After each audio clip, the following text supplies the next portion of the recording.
Alors, bonsoir tout le monde, bienvenue à ce webinaire spécialement qui fait partie, sinon qui est la première session de notre bootcamp à Azure 900, donc qui va se tenir d'aujourd'hui 6 janvier 2024 jusqu'au 10 février 2024 et ça va se tenir que les samedis à partir de 19h GMT.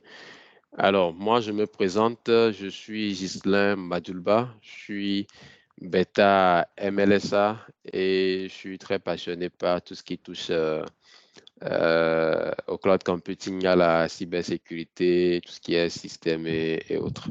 Et c'est moi qui vais vous conduire tout au long de cette séance sur la première session du bootcamp intitulée Les concepts du cloud computing. Alors, tout au long de ce bootcamp, nous serons assistés par moi-même. Nous avons une intervenante qui nous vient de la Tunisie, Adil Benamor, qui est Gold MLSA. Nous aurons notre confrère du Bénin, Parfait Tolefo Alpha MLSA. Nous aurons également notre frère du RD Congo, Nathan Batista, qui est Alpha MLSA. Nous aurons également Bouteina Amdi, Beta MLSA, qui nous vient de la Tunisie. Et également notre infatigable Geoffrey Logovi, qui est Beta MLSA également. Alors, sans plus tarder, nous allons entrer dans le vif du sujet et voir ce que nous réserve la session de ce jour, intitulée Les concepts du cloud computing. Alors, le plan de la séance d'aujourd'hui serait dans un premier temps de passer par le cloud computing lui-même, voir ce que c'est que le cloud computing. Nous avons également cette notion de responsabilité partagée au niveau des types de cloud computing. Nous verrons également les modèles de cloud. Donc, nous allons passer par les coûts d'investissement et les coûts d'exploitation parce qu'il y a cette notion de CAPEX et de OPEX qui nous vient juste à l'idée quand on parle de cloud computing, sinon quand on parle d'exploitation du côté des entreprises. Nous verrons les avantages du cloud computing et nous allons boucler ensuite par les types de services de cloud computing. Alors, la certification AZ900 qui est intitulée Azure Fondamental est organisée autour de ces trois compétences clés qui seront mesurées. L'examen en fait est organisé autour de ces trois domaines de compétences-là. Alors, pour pouvoir passer l'examen, vous devez être capable de décrire les concepts du cloud computing et la pondération est mesurée à hauteur de 30%. Vous devez être en mesure de décrire l'architecture et les services Azure, donc c'est de 35 à 40%. Vous devez être également en mesure de décrire la gestion et la gouvernance au niveau de Azure. Donc, c'est essentiellement ces trois grands chapitres-là qui sont couverts par ce module Azure fondamental, spécialement appelé AZ900. Donc, nous, aujourd'hui, nous allons nous concentrer sur ce qui est description des concepts de cloud computing. Maintenant, au cours des séances à venir, nous allons voir tout ce qui est service Azure, des notions les plus fondamentales jusqu'aux notions avancées. Nous verrons tout ce qui est sécurité que nous allons intégrer, gestion, gouvernance. Nous allons voir également ce qui est DevOps. DevOps, c'est aussi, nous avons bien voulu intégrer cette notion d'intelligence artificielle, donc qui sera assurée également. Alors, le cloud computing, quand on parle de cloud computing, c'est quoi? Le cloud computing, en réalité, consiste à fournir des services informatiques par Internet en vue d'accélérer l'innovation, offrir des ressources flexibles et de réaliser des économies à l'échelle.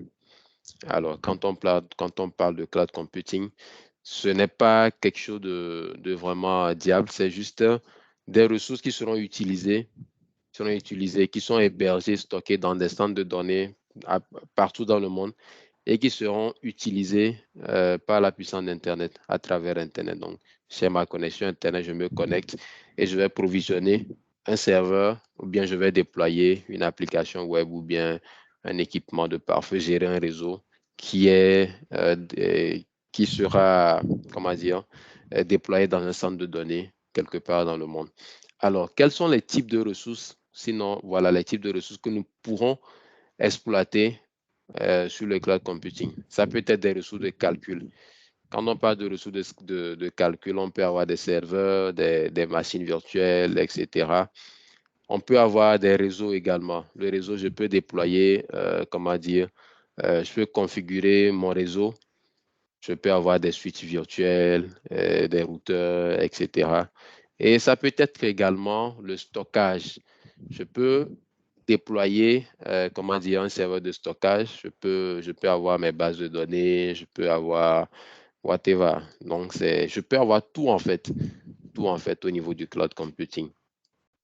Alors, le cloud computing est, comment dire, au niveau du cloud computing, nous avons des modèles.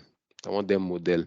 Et ces modèles-là sont ces modèles-là qui définissent le cloud en fait. Et nous avons le tout premier modèle que nous avons, c'est le cloud privé.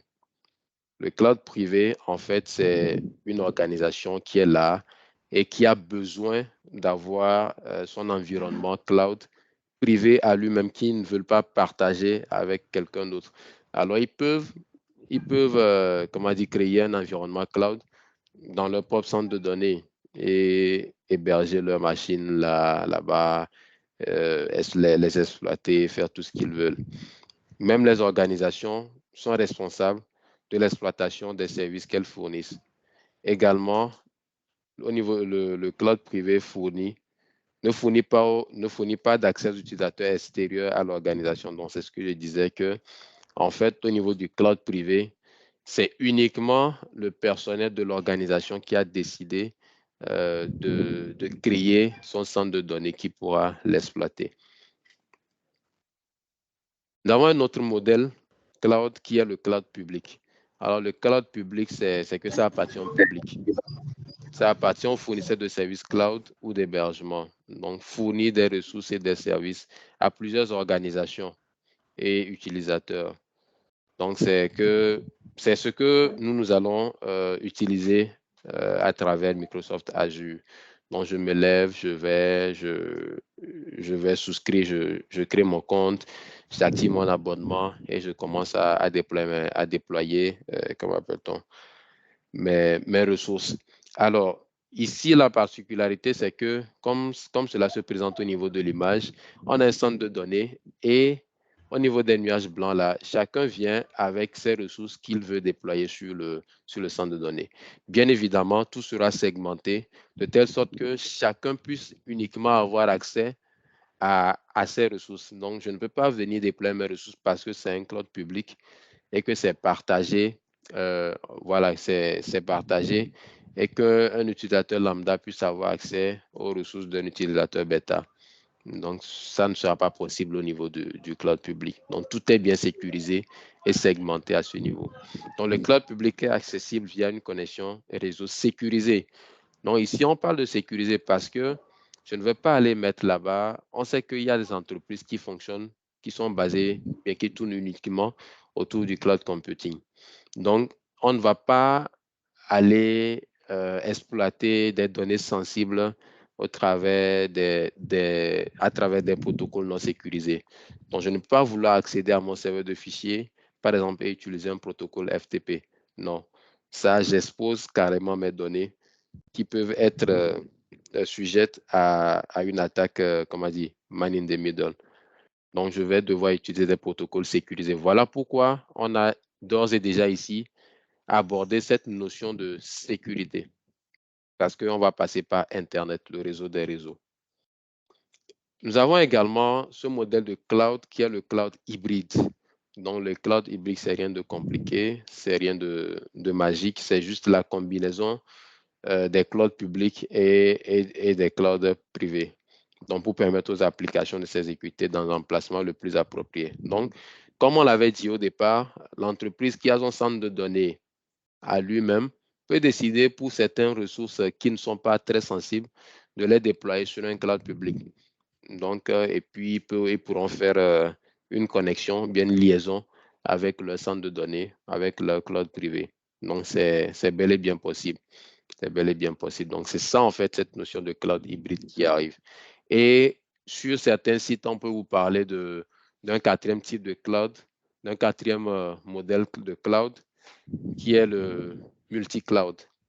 OK, le modèle multi-cloud. Le modèle multi-cloud, c'est à ce niveau, il s'agit d'utiliser en fait Azure, d'utiliser AWS, d'utiliser GCP, etc. Donc, une organisation qui a des ressources sur Azure, des ressources sur AWS, des ressources sur GCP, ça en fait, on l'appelle le multi-cloud. Alors, comment est-ce que nous pourrons comparer ces différents types de modèles? On sait qu'il y a le modèle public, le modèle privé, le modèle hybride. Alors, au niveau du modèle public, nous n'avons aucune dépense en capital pour effectuer un scale-up. Le scale-up ici, c'est que j'ai provisionné une ressource qui a peut-être 8 Go de RAM et pour des besoins spécifiques, je veux monter rapidement à 16 Go de RAM. Donc, il n'y a pas de dépense. Je ne vais pas aller acheter une RAM physique que je vais déployer. En fait, le scale-up se fait de façon transparente. Donc, je vais juste augmenter, comment appelle-t-on, ma ressource, je vais augmenter ma RAM et puis tranquillement, la facturation sera faite à la consommation. À la consommation. On verra en fait ce modèle de tarification-là dans les slides à venir. Mais par contre, au niveau du cloud privé, le matériel doit être acheté pour le démarrage et la maintenance. Donc ici, cette différence-là, ça se fait voir déjà. Au niveau du cloud public, je n'ai pas besoin d'acheter mon équipement physique, c'est-à-dire un serveur par exemple. Mais au niveau du cloud privé, je dois aller acheter tout le matériel dont j'ai besoin et que je vais venir déployer dans mon organisation, dans mon centre de données. OK, ça c'est la différence qui se fait voir déjà. Maintenant, au niveau du cloud public également, les applications peuvent être rapidement configurées et déprovisionnées. Donc, je peux provisionner une application, bien, comment dire, une ressource pour l'utiliser que pendant 1 heure de temps.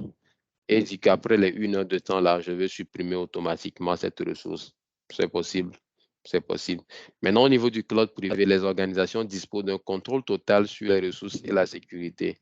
Donc, au niveau du cloud privé, cela veut dire que j'ai un contrôle total sur mon environnement, en fait. Tout ce qui concerne la sécurité, tout ce qui concerne la maintenance et tout. Donc, c'est à moi de gérer la sécurité. C'est à moi de trouver les moyens pour pouvoir assurer une haute disponibilité également, assurer que les ressources soient accessibles H24. OK. Maintenant, au niveau du cloud public, si nous revenons, on peut dire que les organisations paient uniquement pour ce qu'elles utilisent. Donc, c'est ça là, en fait, qui est intéressant. OK. Supposons que je suis en train de faire mon mémoire et que j'ai un volet pratique. Je dois peut-être mettre en place tout un environnement de plusieurs machines avec un gros serveur, mais je n'ai pas les ressources et peut-être là où je fais mon stage, ils n'ont pas également les ressources physiques là pour que je puisse mettre en place l'environnement. Alors, je peux rapidement aller sur le cloud, déployer ces quelques machines-là et les utiliser, faire mon travail, prendre mes captures et automatiquement, après avoir fini, si je veux, je peux supprimer et je vais payer uniquement ce que j'ai consommé. Et vous allez voir que la consommation n'est pas vraiment, la consommation ne fait pas peur en fait. Je peux peut-être, au bout d'1 heure de temps de travail, je peux payer $10, je peux payer $5. Ça dépend de l'utilisation et du niveau des ressources sélectionnées. Il peut y avoir des ressources qui vont coûter $0,05 par heure ou bien par seconde, etc. C'est de cette façon en fait que se calcule la tarification. On va en parler plus tard dans les slides. Au niveau du cloud privé, les organisations sont responsables de la maintenance et des mises à jour du matériel. Voilà ce qu'on ne voit pas au niveau du cloud public. Au niveau du cloud public, c'est transparent. Supposons que j'ai un serveur, je l'utilise peut-être après 2 ans, 3 ans. Le constructeur a mis en place une nouvelle version du BIOS. Ça, moi, je ne gère pas ces petits détails-là. C'est le fournisseur du cloud, du service cloud là, qui va aller mettre à jour, qui fera la mise à jour du firmware du BIOS. Mais par contre, au niveau du cloud privé, je dois également veiller à tout ça là pour faire les mises à jour, pour faire les mises à niveau, etc. Tout ça, là, je dois veiller à ça, en fait. Donc, c'est ça la différence qui est entre ces deux-là. Maintenant, si nous venons au niveau du cloud hybride, le cloud hybride offre vraiment une plus grande flexibilité. Donc, c'est très flexible. Les organisations déterminent où exécuter leur application. Je peux décider d'exécuter telle application dans mon cloud privé, sinon dans le cloud public, dépendamment du besoin et en fonction maintenant de nos différentes stratégies de sécurité. Parce que avant de déployer quoi que ce soit sur un environnement, il faut s'assurer que cela respecte les stratégies de sécurité en vigueur dans l'organisation. Également, les organisations contrôlent la sécurité, la conformité ou les exigences légales. Parce que au niveau du cloud public, sinon au niveau du cloud, le cloud peut nous permettre, ça c'est l'un des avantages du cloud computing en fait, c'est d'assurer la gouvernance. Et la gouvernance nous dit quoi? C'est que je dois, euh, je dois m'assurer que je suis compliant, sinon si mon environnement est conforme à la norme, comme a dit ISO 27001 par exemple, sinon la norme ISO 27005 qui traite de la gestion du risque. OK, la gestion du risque. Et qui va dire peut-être que je dois avoir un environnement. Sinon, les serveurs les plus sensibles, si on prend le serveur Active Directory, par exemple, l'annuaire, on peut dire que ce serveur-là doit être redondant et disponible à avoir une sauvegarde et tout ça là.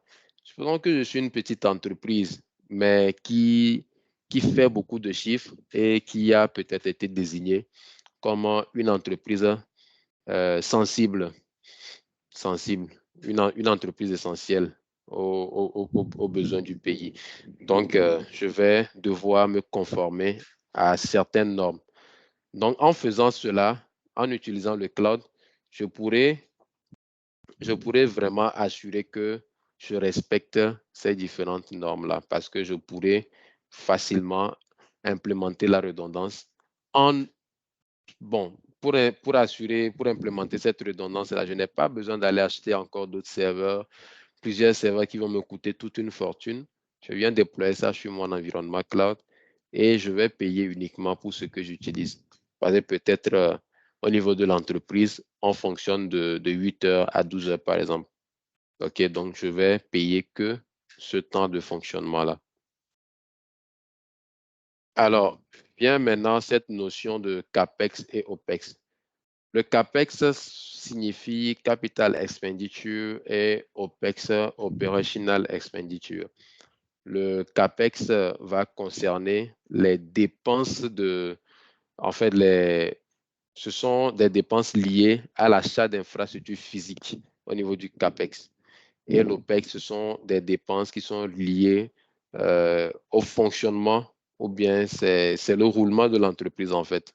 Si nous venons au niveau du domaine informatique, on va dire que les dépenses CAPEX incluent l'achat des infrastructures physiques.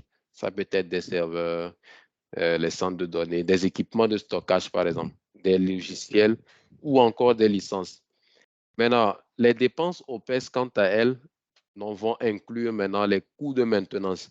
Ça, c'est un coût opérationnel, ce sont des coûts de maintenance, la surveillance, la gestion des services cloud, par exemple, et les frais de location de services cloud. Donc, ce ne sont pas des frais au niveau de l'OPEX, ce ne sont pas des frais que nous allons utiliser peut-être pour aller acheter des équipements, que nous allons immobiliser. Donc, ça va venir avec l'évolution, selon les besoins et tout. Donc, on va dire que les dépenses d'investissement CAPEX, ce sont des investissements initiaux dans l'infrastructure physique. Donc, les coûts des dépenses d'investissement ont une valeur qui diminue au fil du temps. Donc, si j'achète un serveur aujourd'hui, ce serveur n'aura plus la même valeur après 5 ans. Donc, c'est ça, en fait, c'est là-bas, en fait, qu'on voit la notion de CAPEX.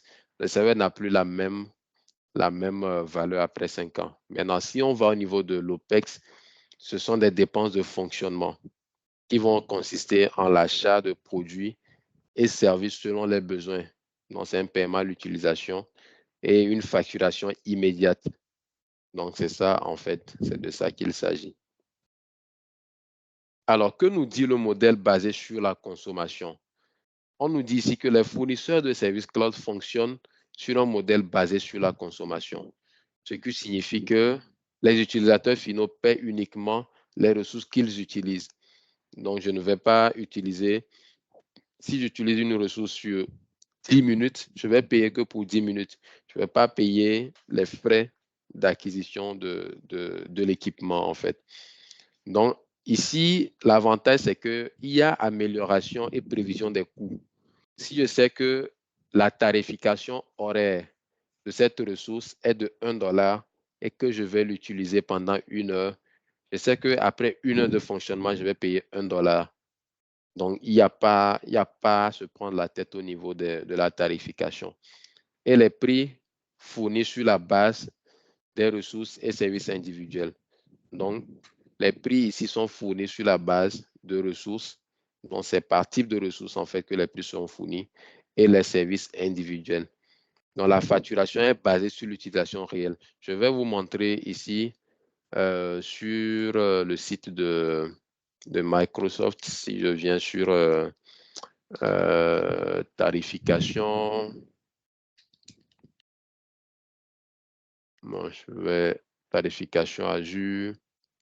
Voilà l'outil de calcul de tarification.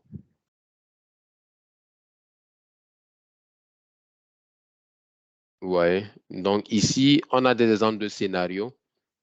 OK, je peux dire que je veux faire de l'analytique avancée du big data. Je vais mettre en place un entrepôt de données d'entreprise. En fait, il vous montre tout ce dont vous aurez besoin. Et en fonction de ça, vous ajoutez pour estimer le coût que vous pourrez payer en fonction de l'utilisation. Maintenant, ici, moi, je veux peut-être déployer une machine virtuelle. Alors, je descends. Je vais dire que je vais déployer selon le type de région. Tout ça, là, on aura à l'expliquer dans les sessions à venir. Je veux juste vous montrer, en fait, cette notion de tarification-là. Donc, ici, on a l'instance. L'instance, ici, c'est la ressource que j'ai sélectionnée, qui est une machine virtuelle. Bon, ici, là, on me dit que l'instance de 4 cœurs, 8 Go, stockage temporaire de 40 Go, son tarif, c'est $0,149 par heure. Donc, en fait, si je sélectionne ça là, tout ce que j'aurai à dépenser, c'est $0,149 par heure. Est-ce que, bon, c'est en fait ici qu'on voit cette notion de tarification là. Donc, c'est un paiement à l'utilisation. Si je consomme 1 heure, je vais payer ça.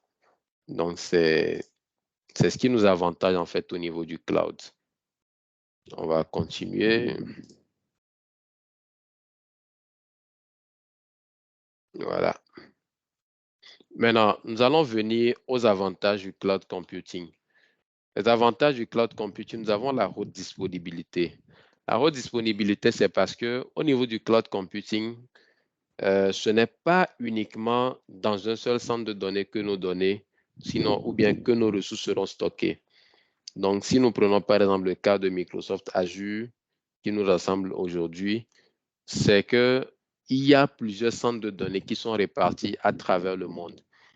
Et si on prend dans les régions, il y a ces notions de régions, il y a ces notions de zone de disponibilité également. Donc, si on prend par exemple une région, on peut avoir plusieurs centres de données.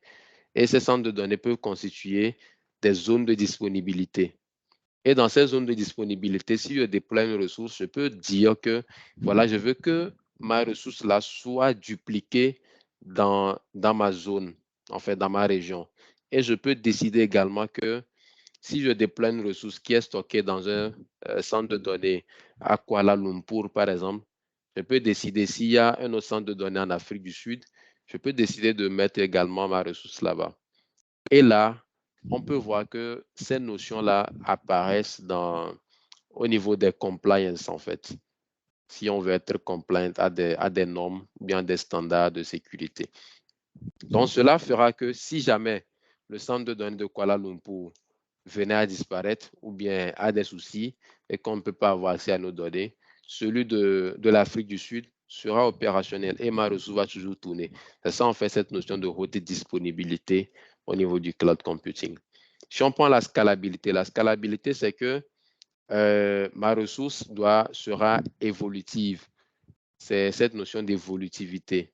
Donc, je peux rapidement faire évoluer ma ressource. Dire que si je déploie un site web, bien une application web, que les gens viennent consulter. Je peux dire que si la demande au niveau de mon site web venait à dépasser un certain seuil, voilà, je veux que tu augmentes la RAM ou bien je veux que tu augmentes la capacité, par exemple. Ou bien je veux que tu modifies tel sur ma ressource. Donc, cela fera que il n'y aura pas en fait de lenteur sur votre application. Votre application sera toujours performante parce qu'il y a cette notion d'évolutivité. La prévisibilité au niveau du cloud computing, c'est que je peux déjà aujourd'hui, si je me lève et que je dis que j'ai besoin d'une ressource, je peux savoir que voilà, je vais devoir dans mon budget prévoir telle somme, tel montant pour ma ressource parce que je connais déjà la tarification horaire, la prévisibilité. Si on prend la gouvernance en effet, c'est l'un des avantages clés du cloud computing. Donc, le cloud permet aux entreprises de mettre en place des politiques et des procédures de gouvernance plus efficaces. En fait, l'objectif ici, c'est d'améliorer et de protéger les données et les ressources informatiques. Donc, les fournisseurs de services cloud offrent des outils de sécurité, de conformité qui vont aider les entreprises à se conformer aux réglementations en matière de protection des données, assurer la confidentialité, l'intégrité de leurs données. Ça, c'est au niveau de la gouvernance. Donc, si on dit que vous devez avoir, comment dire, des équipements pour pouvoir gérer tel ou tel, donc sur le cloud, il y a tout en fait. Vous pouvez déjà tout déployer, et respecter à la lettre tout ce que dit le standard que vous suivez. L'élasticité au niveau du cloud. Le cloud est élastique, donc ça rejoint cette notion d'évolutivité parce que c'est élastique dans ce sens où je peux dire que si jamais ma ressource venait à être saturée, voilà, il faut la cloner par exemple. Donc je peux cloner automatiquement ma ressource ou bien je peux augmenter la RAM automatiquement selon le besoin en fonction de certains critères clés que j'aurai à paramétrer. Mais vous voyez que ce sont des trucs qui seront un peu compliqués à mettre en place en physique dans notre cloud privé, par exemple, parce que ça va nécessiter des investissements colossaux. Ça va nécessiter qu'on gère l'électricité, qu'on gère la sécurité, tout ça là, c'est vraiment un casse-tête. La fiabilité, parce que au niveau du cloud, on est sûr d'avoir une disponibilité de 99,80 quelque chose pour cent. Donc, cela veut dire que on peut sentir que nos ressources sont indisponibles peut-être quelques secondes près par an. Donc, cela veut dire que nos ressources sont toujours accessibles et tout. Il y a cette notion de sécurité. Voilà, la notion de sécurité ici, si je vais vous le faire voir, c'est dans ce sens où les ressources ou bien les serveurs que je vais mettre dans mon centre de données seront protégés dans un premier temps parce que nous savons que la sécurité, il y a plusieurs niveaux de sécurité. Il y a la sécurité physique, la sécurité logique, la sécurité applicative et tout.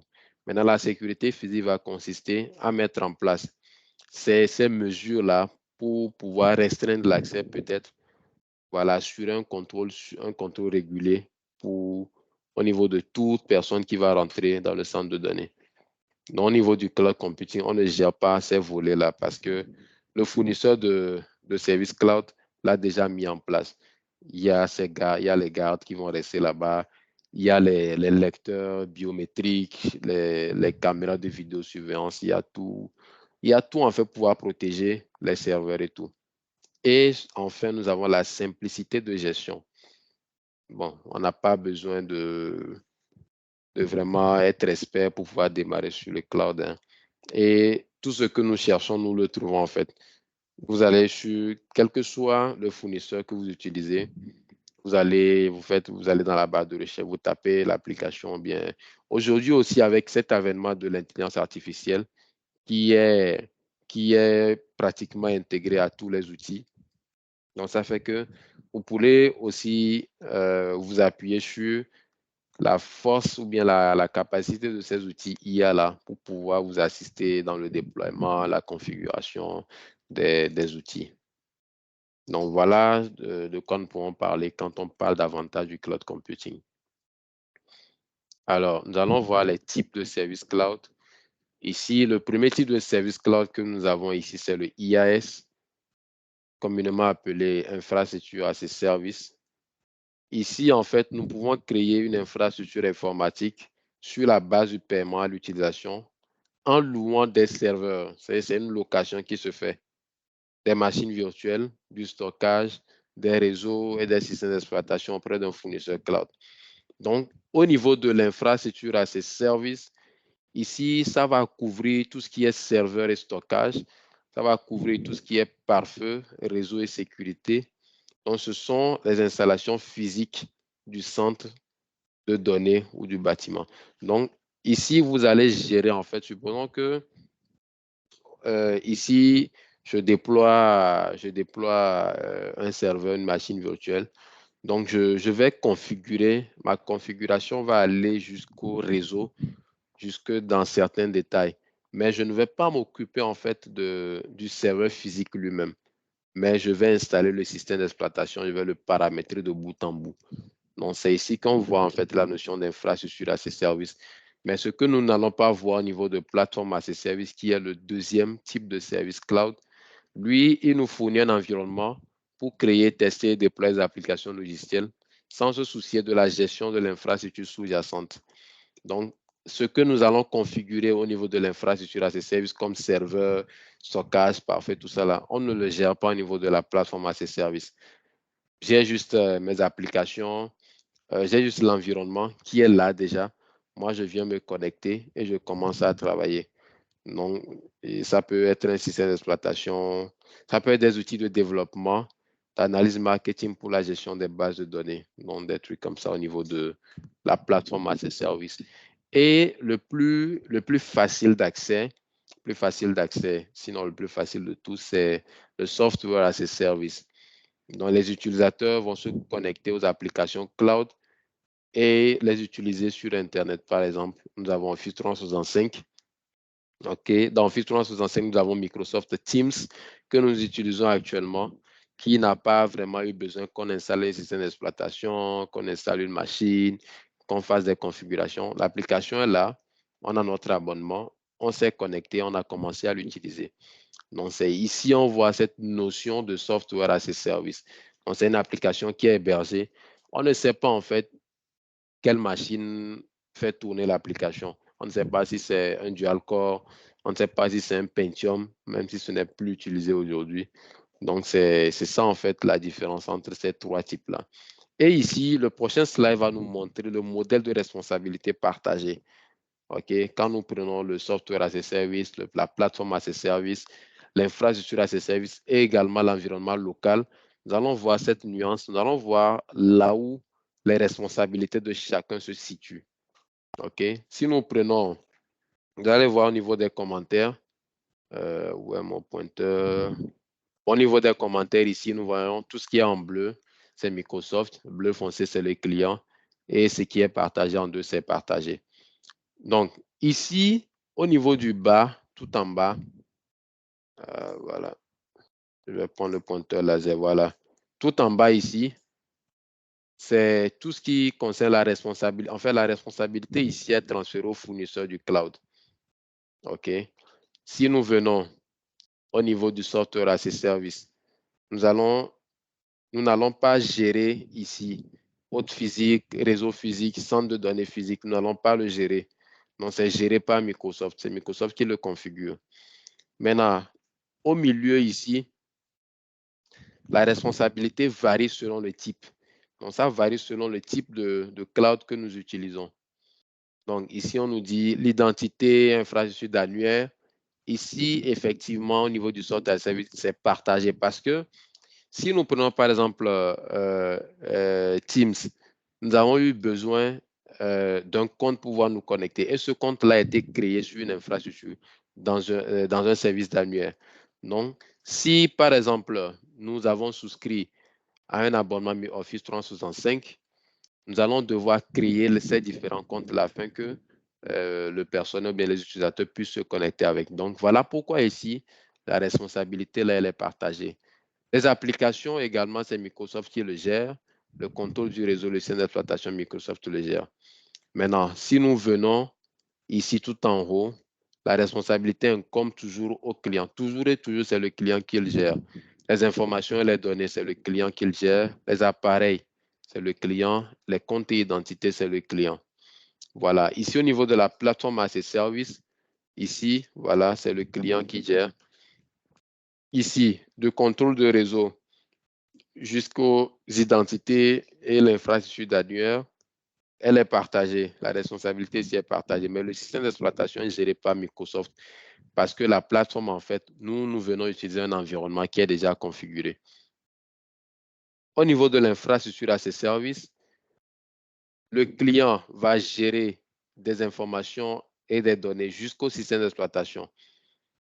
Voilà, le système d'exploitation, c'est le client qui va l'installer. Le réseau, c'est le client qui va le configurer, pouvoir interconnecter ces différentes ressources. Les applications installées sur le système, c'est le client. OK. Maintenant, tout en bas, l'autre physique, le réseau physique, le centre de données physique, tout ce qui est physique, c'est Microsoft qui va le gérer. Maintenant, la différence ou bien le contraste avec l'environnement local, c'est que le client gère tout. Vous achetez votre centre de données, vous achetez les réseaux, vous achetez tout. Vous mettez tout en place, tout. Donc, voilà ici présenté le modèle de responsabilité partagée au niveau des types de cloud computing.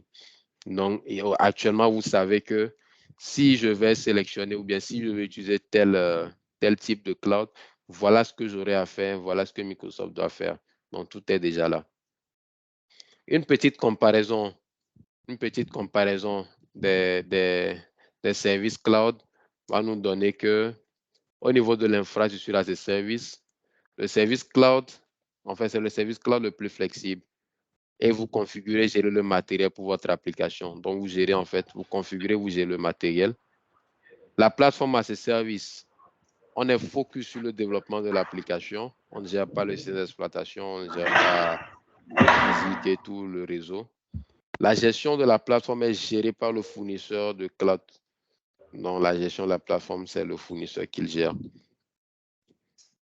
Software as a service, un modèle de tarification sur la base du paiement à l'utilisation. Les utilisateurs paient pour le logiciel qu'ils utilisent sur la base d'un modèle d'abonnement. Donc, voilà ainsi présenté cette première partie sur, comment l'appelle-t-on, sur les concepts du cloud computing. Donc, pour ce qui est de Microsoft Azure, c'est rien d'autre qu'un service, c'est rien d'autre qu'un, comment l'appelle-t-on? Microsoft Azure, c'est le service cloud de Microsoft Azure. Azure, c'est le service cloud de Microsoft que nous allons utiliser dans les sessions à venir, sinon à partir d'aujourd'hui, afin de pouvoir déployer et comprendre de façon pratique ces notions de type de cloud, voir comment on peut déployer les ressources, voir comment on peut les configurer et ainsi de suite, ainsi de suite. Voilà ainsi présenté cette première partie. Merci de votre attention et nous allons prendre un temps pour passer aux questions et aux réponses et nous allons voir ensuite s'il y a d'autres choses à gérer. Merci à tous. Vous avez la parole pour les questions.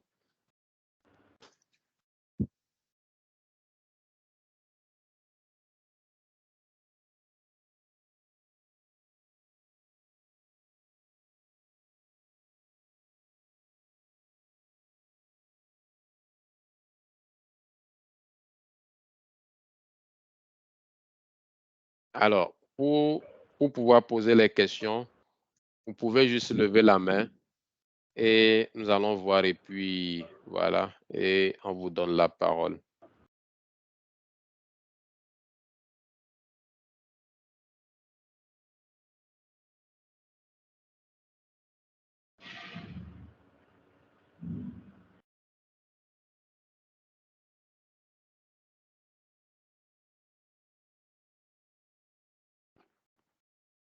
Les gars, posez des questions, ne soyez pas timides. Posez des questions. Oui, monsieur Banquier. Bonsoir.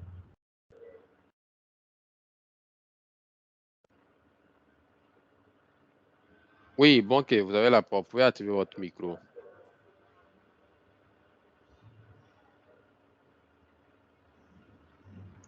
Hello, vous me recevez?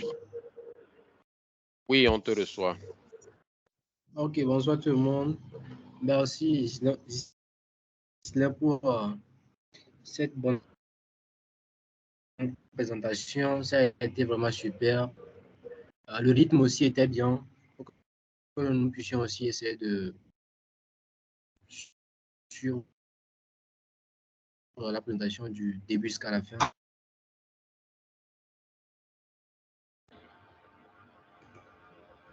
C'est bien. Maintenant, la question, ce sera, si par exemple en dev, je veux avoir un espace de développement, c'est-à-dire avoir une machine virtuelle et maintenant déployer, par exemple, pas déployer, un logiciel, par exemple VS Code,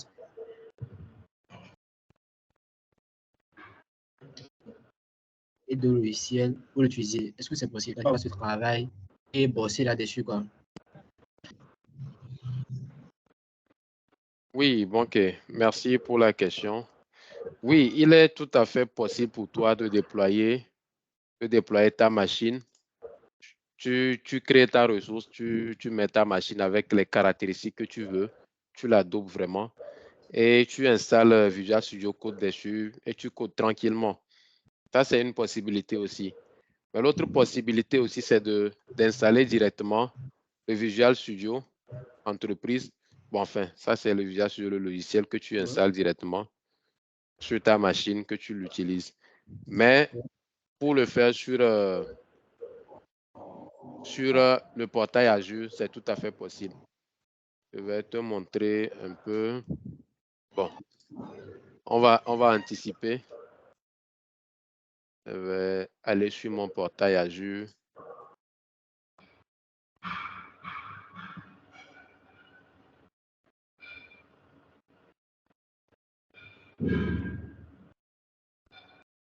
Voilà, sur le portail Azure, je viens juste créer une ressource. Donc, je crée la ressource, je prends la machine virtuelle. Je vais l'installer. Sinon, je peux voir. Je vais voir si. Voilà. Tu peux venir chercher directement Visual Studio Code ici et que tu vas installer. Tu vois ici, on te dit Visual Studio Code on Windows Server 2022. Donc, que tu peux utiliser. Voilà, il y a un tarif de 0,015 $ par heure. Ou carrément, tu as Visual Studio ici. Tu viens créer ton truc, voilà. Tu peux l'installer sur des machines ici, que ce soit sur Windows 11, Windows 10, Windows Server. Donc, il est tout à fait possible de le faire. Ok, merci.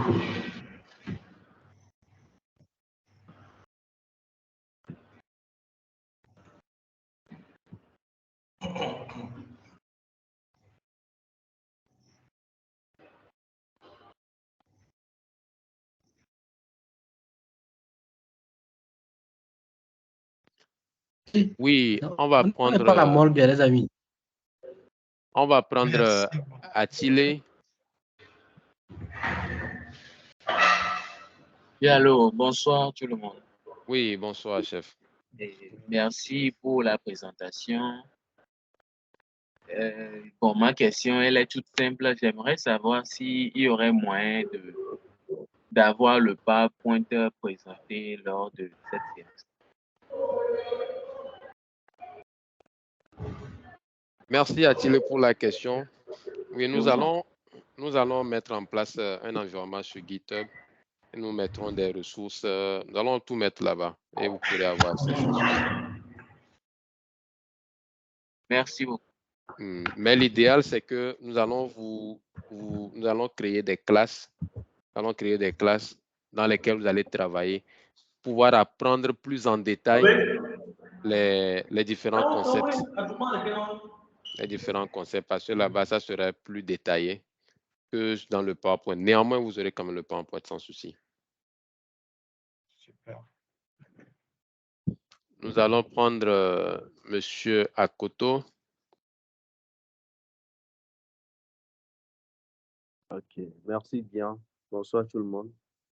Bonsoir. Merci déjà pour la présentation. C'était clair et concis. Bon, je voudrais poser deux questions. Déjà, est-ce qu'on peut avoir le programme c'est-à-dire que j'ai une question concernant l'architecture du cloud privé et du cloud public. Mais je ne sais pas vraiment si ça sera expliqué dans les prochaines sessions. Donc, si on peut avoir un programme de toutes les sessions, là, on saura quelles questions aborder après la séance ou bien attendre pour qu'on puisse aborder cette question à la session qui suit. OK, merci pour la question. Pour le programme du bootcamp, je vais déjà vous le montrer ici sur le GitHub parce que nous l'avons détaillé là-bas. Sign in.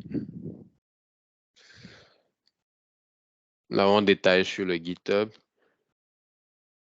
et tout, voilà.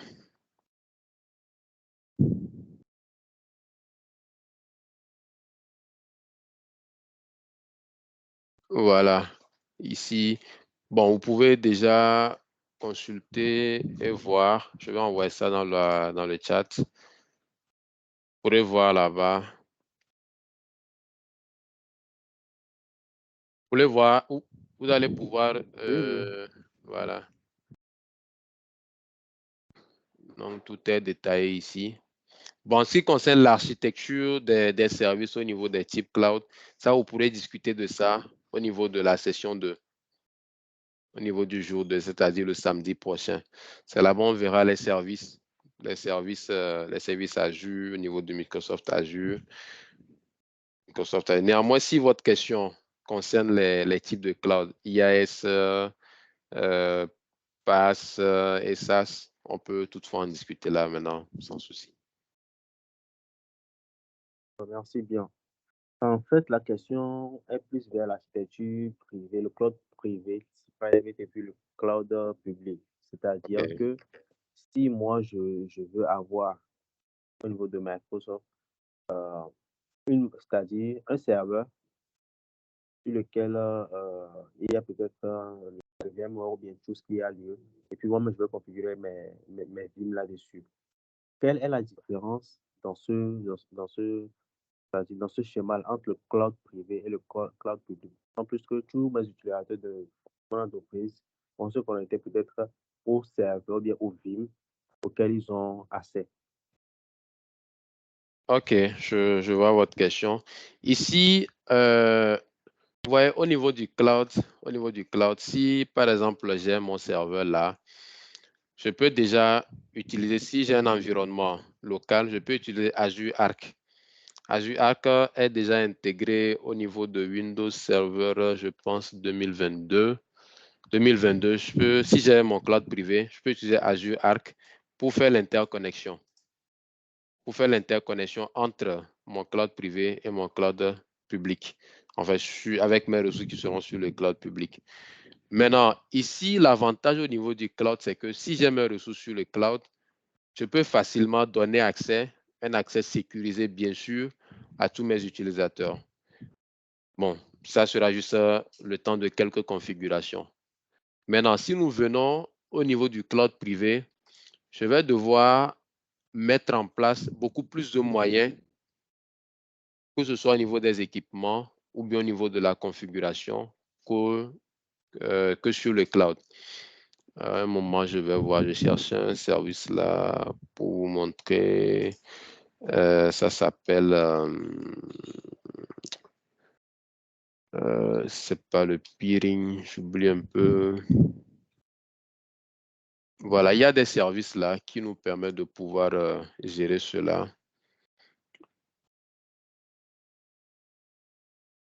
Je vois comment ça s'appelle, la mise en réseau.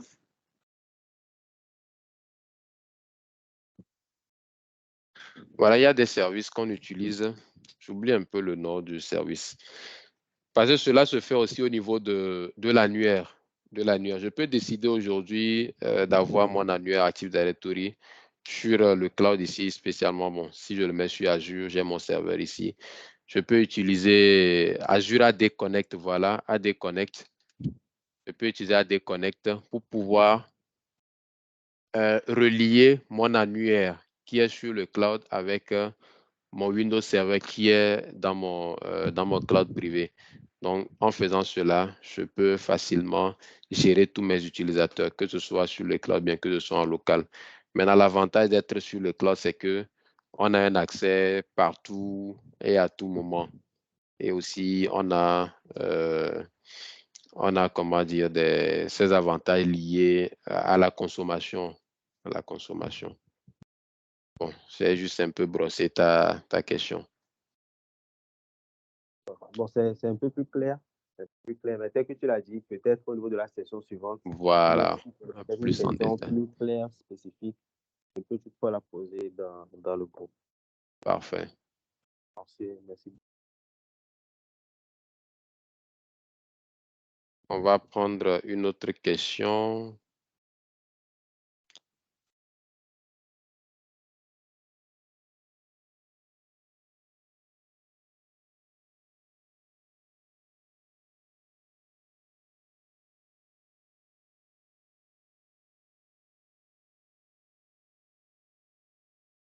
On va prendre Gédéon. Bonsoir. Oui, bonsoir Gédéon. Ma question au niveau des 3 types de cloud, le privé, le public et l'hybride. Je voulais savoir lequel est le plus approprié pour l'utilisation, quoi.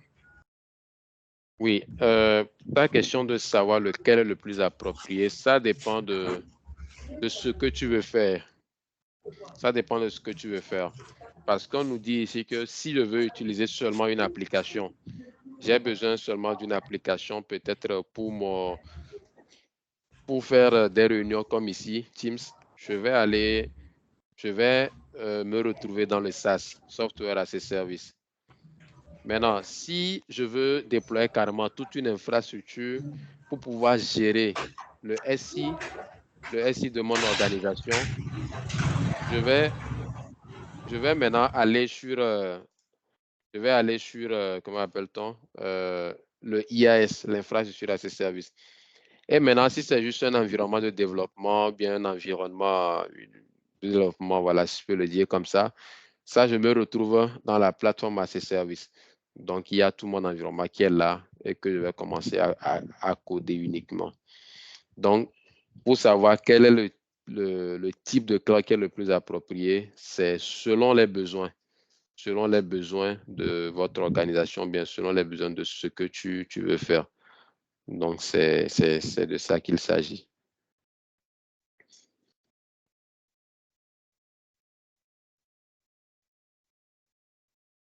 J'espère que c'est mieux maintenant, Calais et Gédéon. Oui, merci beaucoup. Je t'en prie.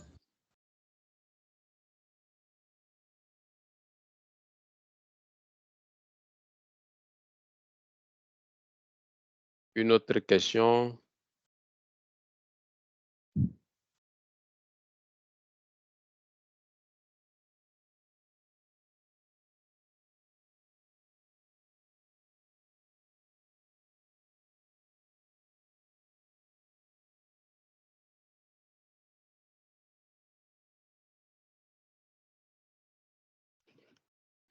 Des questions? Ok, monsieur Dapam. Bonsoir. J'espère que vous m'entendez bien. Je suis dans C'est pas si... C'est Il faut pas. lever un peu la Ok. C'est que je suis dans une salle où il y a beaucoup d'écho, quoi. Je suis isolé, en fait. C'est mieux, non? C'est mieux. Oui, il y a du mieux quand même. D'accord. Dites-moi, en fait, je viens de parcourir la plateforme Azure. Avec les machines virtuelles, tout ce que je vois. Bon, c'est satisfaisant en un point où presque tout y est. Je me demandais s'il y a une possibilité d'importer des OS. Par exemple, ici actuellement, je cherche EVNG. Je ne trouve pas EVNG. Quand j'avais cherché Nessus, je n'avais pas trouvé. Après, j'ai trouvé Nessus pour le dire. Maintenant, EVNG, c'est une plateforme, un émulateur que je peux mettre directement sur le cloud. Je ne sais pas si on peut importer nous-mêmes nos OS dans Azure. Merci pour la question. Pour le fait d'importer les OS sur Azure, sera compliqué, mais avec Azure Arc, on peut le relier avec, comment dire, VMware. On peut faire une liaison avec Azure Arc et VMware. Et comme ça, les machines que nous avons dans VMware en local, on peut les exploiter ici, sur le cloud. Néanmoins, vous avez parlé de EVNG. EVNG, en fait, la fois où je l'ai déployé sur Azure, je l'ai fait comme ceci. J'avais installé une machine virtuelle parce que déjà, il y a ce problème où tu ne peux pas faire une virtualisation imbriquée au niveau de Azure avec les ressources. Mais pour ce faire, il va falloir trouver, il y a des types de machines virtuelles qui supportent la virtualisation imbriquée. Je vais sortir la liste supportant la virtualisation imbriquée sur Azure. Il y a des types, voilà. Donc, il y a certaines ressources qui supportent cette virtualisation imbriquée. Donc, en fait, de base, ce n'est pas possible. Mais il y a certaines ressources. Je vais chercher la liste après, je vais envoyer dans le groupe. D'accord. Donc, après l'installation de la machine Linux, par exemple, Ubuntu, tu vas juste installer le paquet, faire les configurations et tout ça là. Et tu pourras avoir EVNG sur Azure. Je l'avais fait une fois, je dois avoir une ressource là-dessus, un fichier que j'avais écrit. Donc, je vais le partager avec vous. Donc, c'est-à-dire que Azure Arc est utilisé comme un gateway qui vous permet de prendre ce qui est bon. Ça rentre automatiquement dans le cloud hybride, en fait. Voilà, c'est ça, Azure Arc. En fait, c'est la gestion hybride multi-cloud. Okay. Donc, vous pouvez faire cette liaison-là, non, je t'en prie. Merci bien, c'est bon. C'est bon. Tout pour moi.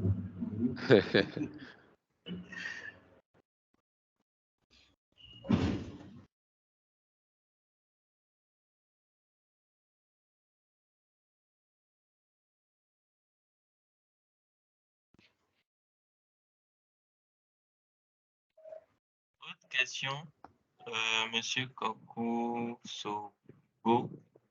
Vous n'avez pas de questions pour Monsieur Gislain? On a Monsieur Gabin qui a une question. Monsieur Veglo Gabin.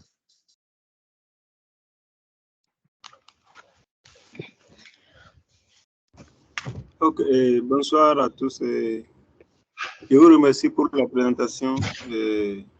C'est génial. Moi, je n'ai pas vraiment une question. C'est concernant le lien que vous aviez envoyé dans le chat.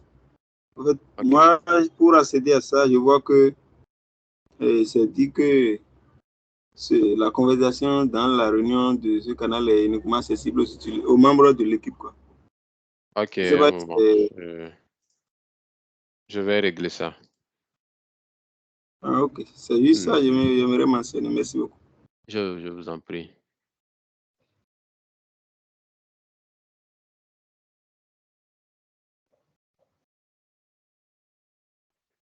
Pendant ce temps, est-ce que quelqu'un peut également confirmer qu'il ne peut pas avoir accès au chat? Il suffit juste de lever la main et puis on pourra voir. Oui, Gédéon. Moi aussi, c'est le même problème. Je n'ai pas accès au chat. Ok. Vous êtes connecté avec l'application ou bien vous utilisez le navigateur? Non, c'est le navigateur que j'utilise. OK. Ouais, avec l'application, normalement, tu devrais avoir accès. Dans le navigateur, il y a certaines restrictions. Le mien, c'est l'application, mais je n'ai pas accès aussi au chat. Tu n'as pas accès aussi? OK. Oui. Un moment. Excusez-moi de parler sans avoir la parole, mais vous pouvez juste copier ça sur votre. On va gagner du temps. Comme on n'aura pas écrit dans une application. Ok, d'accord. On vous enverra ça dans le groupe WhatsApp. Vous mettez ça de groupe. Ouais. Et si d'autres personnes... Ouais, parce que je viens de remarquer ça, le Meet a été créé lié directement au channel du membre de l'équipe sous des ambassadeurs. Du coup, c'est vrai, vous ne pouvez pas avoir accès au channel. Désolé. La prochaine fois, on va tout simplement laisser ça. Bon, déjà, on laisse ça généralement, mais bon, ne vous inquiétez pas. On est désolé pour ça. Pour ce soir. Et s'il y a des gens qui ne sont pas dans le groupe WhatsApp, c'est tout simplement bit.ly.mlsawa. bit.ly/mlsa_wa. Donc, M. Ghislain va tout simplement projeter le lien du WhatsApp. Et puis, vous allez tout simplement voir ça et puis aller dessus. Pour ceux qui ne sont pas dans le groupe, bien sûr. Comme ça, vous aurez tout ça là-bas. Et le lien du bootcamp également qui sera envoyé.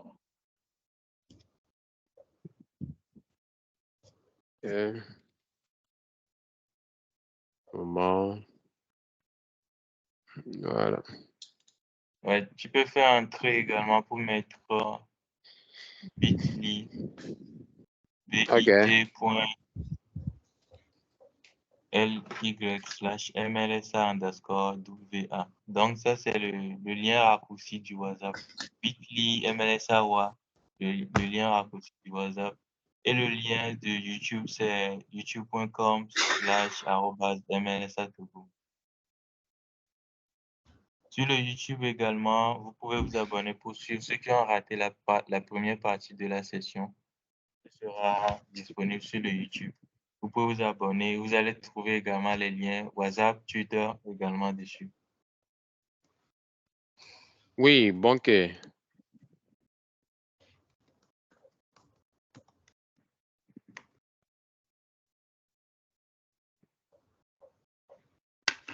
Oui, Mike. C'était une erreur, en fait. C'était une erreur. Ok, d'accord. Mike, vous pouvez parler. Ok, bonsoir à tous. Bon, moi j'ai une question. Bon, vous avez dit que, bon, par rapport au cloud et par rapport au service, quand on utilise les données localement ou bien une entreprise, bon, prenons le cloud. Le cloud est plus bénéfique que l'utilisation d'une entreprise, par exemple, en local, parce qu'il dépense déjà en fonctionnalité matérielle, comment on appelle, du côté matériel que logiciel. Ouais. Maintenant, prenons une entreprise, par exemple, qui est très connue, donc qui est vraiment connue dans le monde. Maintenant, il veut migrer vers le cloud. Maintenant, dans le cas des données sensibles, donc comment les services de cloud, ils peuvent assurer la migration des données vers le cloud, donc du local vers le cloud, tout en assurant la continuité des opérations. Ok, merci pour la question, Mike. Alors, ici, nous avons effectivement dit que l'utilisation du cloud computing est bénéfique et procure énormément d'avantages à toutes les organisations. Alors, avant de passer à l'étape de migration, il y a beaucoup d'étapes à suivre. La première étape serait d'abord de voir que dit la stratégie de sécurité de votre organisation. Que dit la stratégie de sécurité de votre organisation? Ensuite, la deuxième étape serait de faire une cartographie de vos assets et de voir, vous faites la segmentation, quels sont les actifs sensibles, les actifs les moins sensibles et les actifs qui n'ont pas vraiment une priorité ou bien une urgence dessus. Alors, en fonction de ça, vous pouvez commencer la migration. La migration, on est d'accord qu'on peut le faire aux heures où il n'y a pas vraiment d'activité sur les ressources. On fera cette migration. Maintenant, en fonction de, comment l'appelle-t-on, de votre stratégie de sécurité, sinon de votre politique de sécurité de SI, et en fonction également des normes et standards en vigueur que votre organisation suit, vous verrez qu'il y a une certaine façon ou bien il y a certains services que vous pouvez utiliser, d'autres que vous ne pourrez pas utiliser. Si je prends le cas du Togo, par exemple, la dernière fois, j'étais avec un client et il s'agissait de mettre en place une solution de sécurité. En fait, c'est un système qui permettra de gérer la biométrie et tout. Et après, il y aura une sauvegarde qui sera faite sur le cloud. Mais cette entreprise a été désignée comme organisation de services essentiels au Togo par l'ANSSI. Donc, une fois que l'ANSSI vous désigne comme OSE, organisation de services essentiels, alors, en termes de souveraineté et de gouvernance de vos données, vous n'avez pas la possibilité d'héberger vos données à l'extérieur. Qu'est-ce que je veux dire par là? Ici, l'ANSSI exige que tous les OSE au Togo doivent héberger leurs données dans des data centers qui se trouvent au Togo.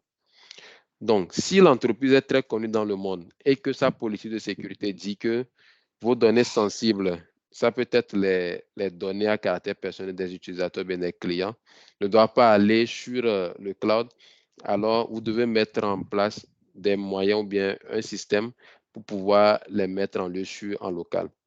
Maintenant, si vous avez la possibilité de l'envoyer sur le cloud, alors tranquille, vous mettez vos systèmes et vous ferez des différentes configurations de sécurité pour pouvoir vous assurer que les données seront intègres, les données seront disponibles et les données ne seront pas, comment dire, ne vont pas fuiter en fait. Parce que ici, au niveau de Azure, vous avez, un moment, je vais fermer ici. Voilà, nous avons beaucoup d'outils qui nous permettent de pouvoir gérer tout ce qui est, comment l'appelle-t-on, tout ce qui est sécurité au niveau des données. Donc, on peut mettre en place, on peut les configurer. Je voulais te montrer un truc sur Azure, migration.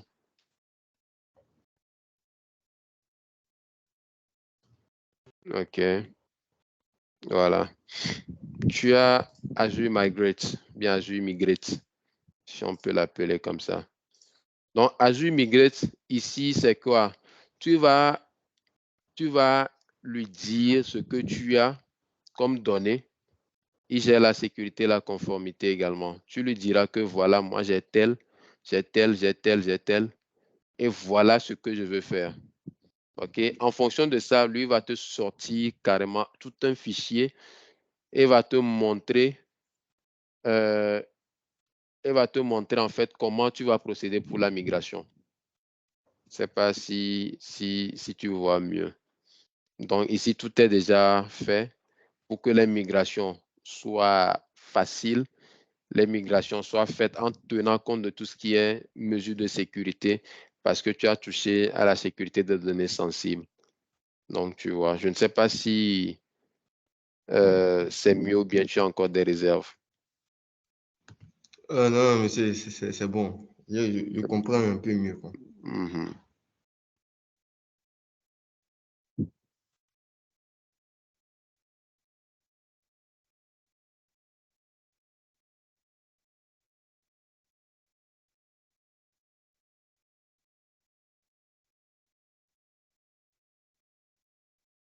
Voilà, donc avec Azure Migrate, tu vas télécharger, déployer en local.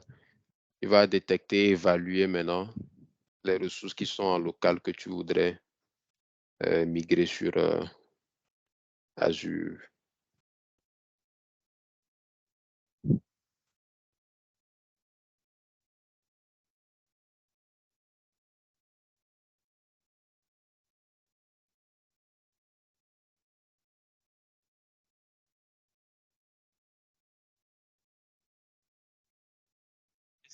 encore d'autres questions?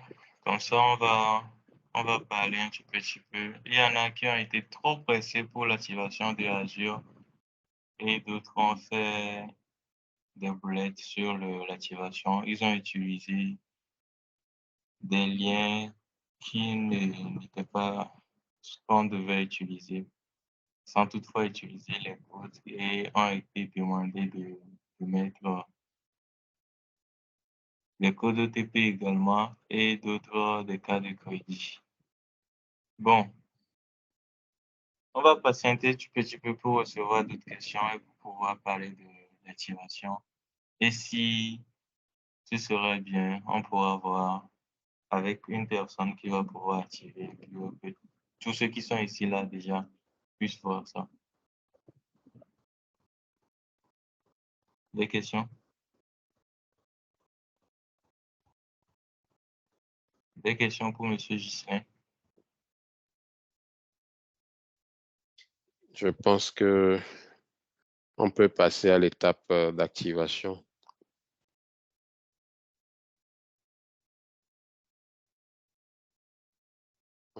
Pour l'activation, on va prendre un volontaire, c'est ça, Giovanni et Geoffrey?